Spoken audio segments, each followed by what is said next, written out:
Hai teman-teman, apa kabar semuanya? Aku harap teman-teman bisa dalam keadaan baik-baik aja. Hari ini aku mau bawain lagi firman Tuhan yang dibawakan oleh Pastor Rico minggu lalu yang berjudul tentang Friend of Sinners. Bagaimana budaya dalam menginjili. Kita mau belajar sama-sama. Kita mau lihat dulu apa arti dari menginjili berdasarkan Charles Spurgeon. Kita mau baca yang minggu lalu sudah dibawakan oleh Pastor Rico. Menurut Charles Spurgeon, jika orang berdosa dikutuk, paling tidak biarkan mereka melompat ke neraka melewati mayat kita. Dan jika mereka binasa dengan tangan kita melingkari lutut mereka sambil memohon agar mereka tetap tinggal, jika neraka harus diisi, biarlah neraka itu terus terisi sesuai dengan usaha keras kita, dan jangan biarkan seorang pun luput dari peringatan dan doa kita. Artinya di sini bagaimana kita harus memiliki hati yang hancur ketika saudara-saudara kita terputus hubungan dari Yesus Kristus.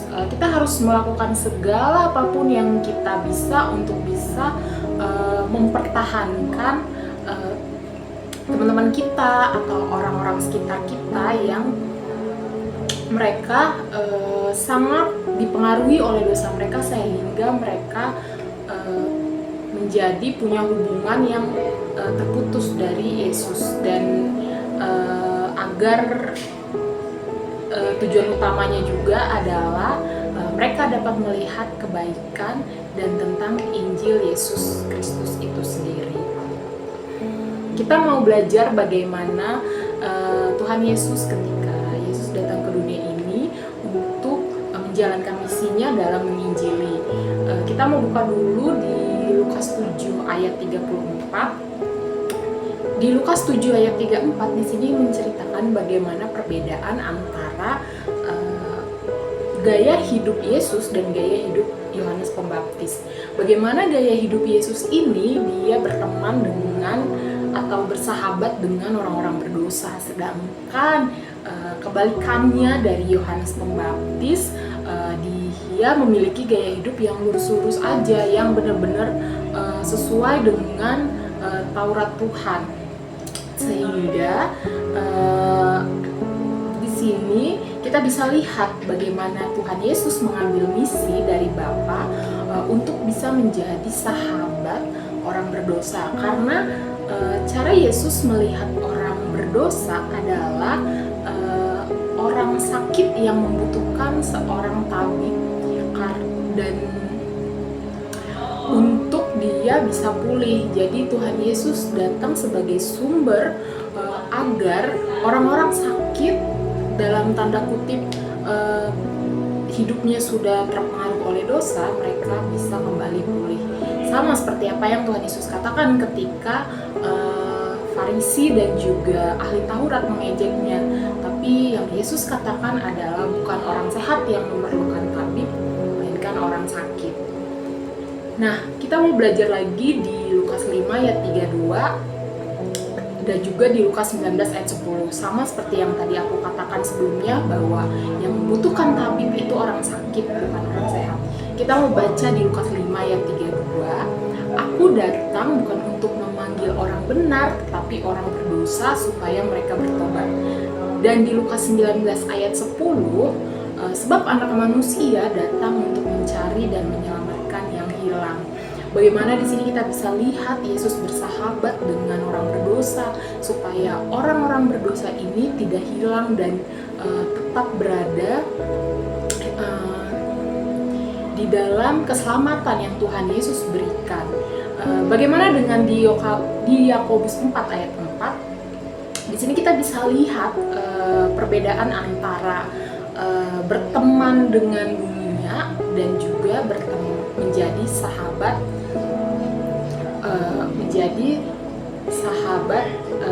orang berdosa. Berteman dengan dunia, Yakobus 4 ayat 4, aku membacakan.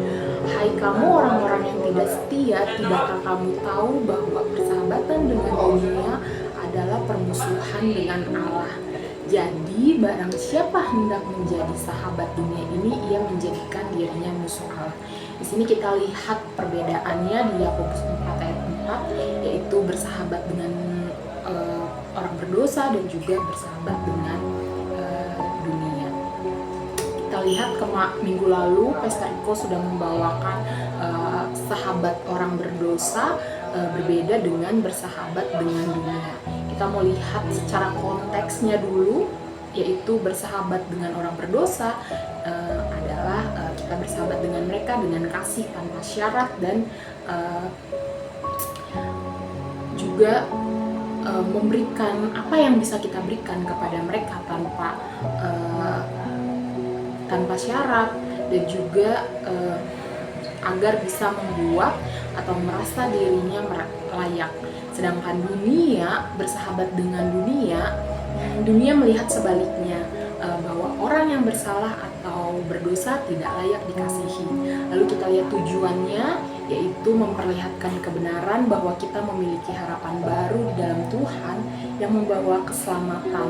Tapi sedangkan dunia memikirkan kepuasan dirinya sendiri, sehingga kepuasan dirinya sendiri itu menyebabkan kita mengabaikan kehendaknya Tuhan. Lalu responnya terhadap dosa, yaitu mengakui kelemahan kita bahwa kita memang adalah manusia berdosa. Tapi tidak sampai di situ. Kita tetap dikasihi dan berharga, sehingga kebenaran Tuhan, kita tahu kebenaran Tuhan tentang pengampunan dan pemulihan itu ada. Sedangkan persahabatan dengan dunia itu membenarkan dosa. Lalu dampaknya apa? Dampaknya kalau sahabat orang berdosa itu adalah menyadari kebenaran, membawa jiwa kepada Kristus. Sedangkan dampak persahabatan dengan dunia itu kita jatuh terhadap kepuasan duniawi yang nggak akan pernah cukup, teman-teman.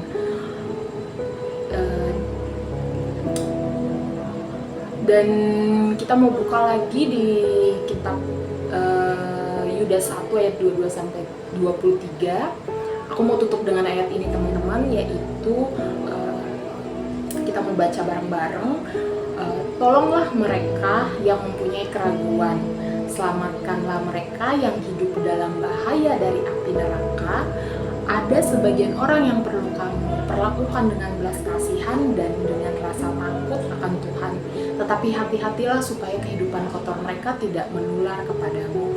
Di Yakobus 1 ayat 22 sampai 23, di sini kita bisa belajar bahwa kita tidak boleh memiliki keraguan ketika kita mau saling tolong-menolong, terutama membantu teman-teman kita yang berdosa, yang mencari jalan kebenaran dan kehidupan. Tetapi kita juga harus bisa mawas diri dan jaga diri dengan rasa kasih,